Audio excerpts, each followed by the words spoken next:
I'm really terrible at surprises. I just want to let you guys know that. And I'm really bad. I'm good with keeping secrets, but this isn't a secret. This is more of a surprise.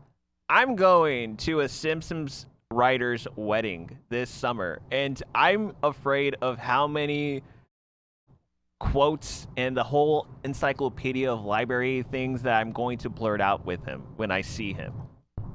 So I'm assuming other writers of the show are going to be there as well? Probably. If I see Matt Groening, I am going to lose it. I will probably go to jail. Schwartzwelder is the one you want to meet, though. Which one? John Schwartzwelder. He's the really? king. He is the king. What if Conan O'Brien's at this wedding? Tell him to go back to The Simpsons so he can make it funny again. I don't know. To be honest, I haven't watched The Simpsons in a long time. Like, it's been a minute, like new episodes. And yeah, I am that a-hole that says that. I only watched the first 8 seasons because it was funny. Yeah, it was. Same thing with Family Guy. First 5 are great, and that was it. I'll go farther. David Merkin ruined the show. When David Merkin took over the show in season 9, he made it trash. And so David Merkin can get these hands. I gave the 10. And that was because a lot of the writers went to Futurama, right? Oh, is that why? That makes sense. Yeah. And then I'm actually watching what's the Netflix show? Disenchantment or Enchantment? It's sad because it's on season 4 and I'm watching it right now, but that's actually a pretty good show if you like that, like medieval humor. No, is it? Yeah. I mean, is it as funny as The Simpsons? Like No.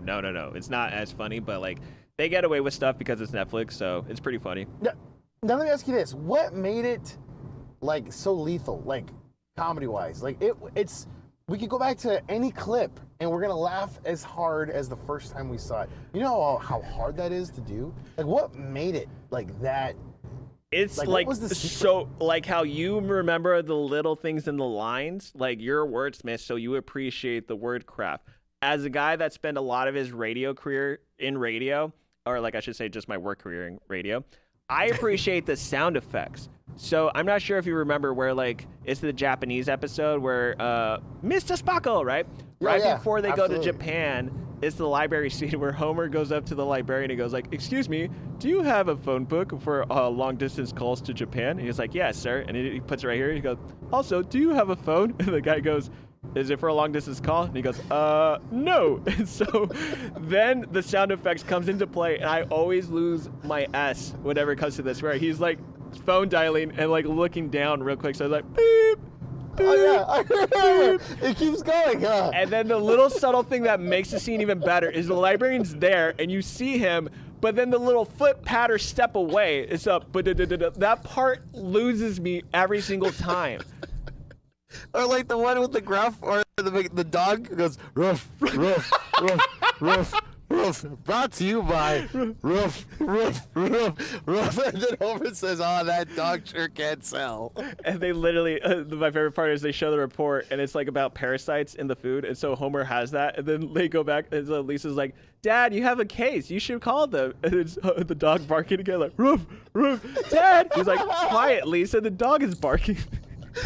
Yeah, the calls back again. I'm telling you, it's not like I just. And just all like the interstitials that like Family Guy's kind of known for and be kind of taken a little bit too far. I thought just like the little stuff, Yeah. like there was one episode when Itchy and Scratchy are like on hiatus, just like that, are pulled, and then like Krusty's like, "And now we have a new cartoon, Worker versus Parasite from like East Bloc Communist Poland." And it was just like super modernist and like just what kind of like that kind of stuff you watch it, and you're like, what kind of imagination came up with this? Yeah. That's what I'm saying. It's so like it's absurd, but not really. Like it's just like so like dark. It's like it's a little twist. It's like a little bit of everything. It's just I feel like obviously they had a whole staff of a writing team to come up with all this together. But oh my God, it's just always so funny. Just as funny in the first. And all those clips you could go on those Simpsons IG pages. Find one. You'll just laugh just as hard. It always blows me away. So we might as well go to something that's also hilarious: the Lakers season. Can we talk about the Simpsons? I don't want to talk about this. Well, I'm upset that we were right. Here's the thing, okay? So the Lakers got blown out on Sunday by the Phoenix Suns, 140 to 111, and that was also the game where LeBron had his 10,000th assist in his career, making him the only player in NBA history to have 3,000 points, 10,000 rebounds, and 10,000 assists. And then on Monday, so it was back-to-back games, the Lakers came back home to where they hosted the Raptors, and at the end of the first quarter, it was like 26-6. final score ended up being a lot less. It was 114 to 103. So at least they cut the deficit. It was a below 10-point game at one point, but I mean the Lakers look out of it. Like they don't look as if like they have don't care. They don't care. Like I just don't. I don't get it either. It's sad. This is the saddest. We've been through a lot. I've been through a lot of seasons, and I remember when Ryan Kelly was a starter, and I remember Carlos Boozer. I remember all that. But this is like the most depressing team to watch play because it's just like, what are you guys doing? Like, there's nothing that could fix this. They just like, I feel there's nothing. I think just fire sale. I think fire sale. Comparing this to the 2013 team where it was Dwight, Ron Artest, Powell, Kobe, and Steve Nash, right? I think at least you could be like, well, like Kobe was hurt. Kobe got hurt towards the end of that season, but then like Nash wasn't really there, and Dwight had back problems. Yeah. And comparing that to this team, you're like, well, Anthony Davis is out, but this team still should have depth. Like LeBron is there. Yes. He's been mostly there. Russell Westbrook, there's no excuse because he's been there a lot, but he's just getting like some random 10-point, 4 rebounds, 4 assist games where he's just throwing the ball off the side of the backboard. And then I like Carmelo has been hit or miss. Malik Monk doesn't play any defense, and I love Malik Monk, but that's just the truth. The guy needs to, like, if he wants to be a really great player, he can stand out as a two-way player. And I think a lot of the players are showing up, but they're not showing up. Like, they're there in attendance, but they're not going to be there for the whole 48 minutes. Yeah, no, they show up. They're just showing up for a paycheck, and that's it. That's what it feels like. Like, I just don't. And I like Frank Vogel. That's the part that sucks. Is I really like Frank Vogel, and I do not want him to leave. But I mean, with some of his rotations and some of the fact that he played small against the Suns. Like, what are you doing? Like, why didn't you start Dwight? Like, that would have probably, like, kind of maybe helped a little bit. But, I don't know. Who am I? I'm just a fan. Right. Is it? Okay, so I'm at the point where I'm trying to look for the silver linings, believe it or not. I'm not, like, trying to – if I'm a Laker fan, I'm not trying – The silver linings that cheap tickets are about to happen right now to their final games. That's the silver lining. All right, that's one. That's one. I was trying to go, at least the Lakers, pride-wise, are not out of it. And what do I mean by that? The Lakers played on Friday night the Washington Wizards, and they had former Laker Kyle Kuzma, former Laker Kentavious Caldwell-Pope on that team, right? Kyle Kuzma said something within like the first time the Wizards played the Lakers this season to then on Friday night, and Kuzma said something like, I want to say a week before this game, where he was like, yeah, it feels good to be free. I don't feel like I'm looking over my shoulder all the time. So it was kind of like digs at the Lakers, and I'm just like, no, dude, like, you were here with the Lakers. You were a role player. You're not a star player. As long as Anthony Davis and LeBron James are on this team, you're a role player. So, like, there was supposed to be that whole look over your shoulder thing because LeBron is more of a mentor. So, when the Lakers beat the Washington Wizards, that reminded me the Lakers did beat the Boston Celtics when they were at the Crypto.com arena. The Lakers have also beaten the Golden State Warriors. There are certain games where the Lakers actually take a lot of pride and they step up and come out with the W.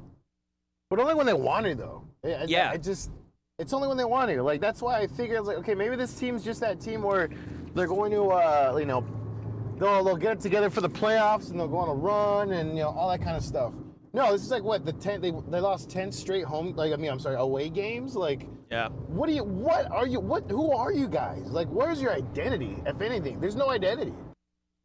Yeah, and it's always like, what happened to LeBron James playing the 5? You haven't heard about that in a while, right? Because they were on a winning streak when that happened. To me, it's just like, what's happening? I still feel like the lineup changes every night. I get it. Some people are hurt. Everyone's kind of in and out. I get it. But there's no consistency. It's always fluid. I think, how many practices have they had this season? I mean, I don't know if that's a Frank Vogel thing when you only have 25 practices a season or something crazy like that. I feel like, I don't know. I have no idea. Like, I've completely lost.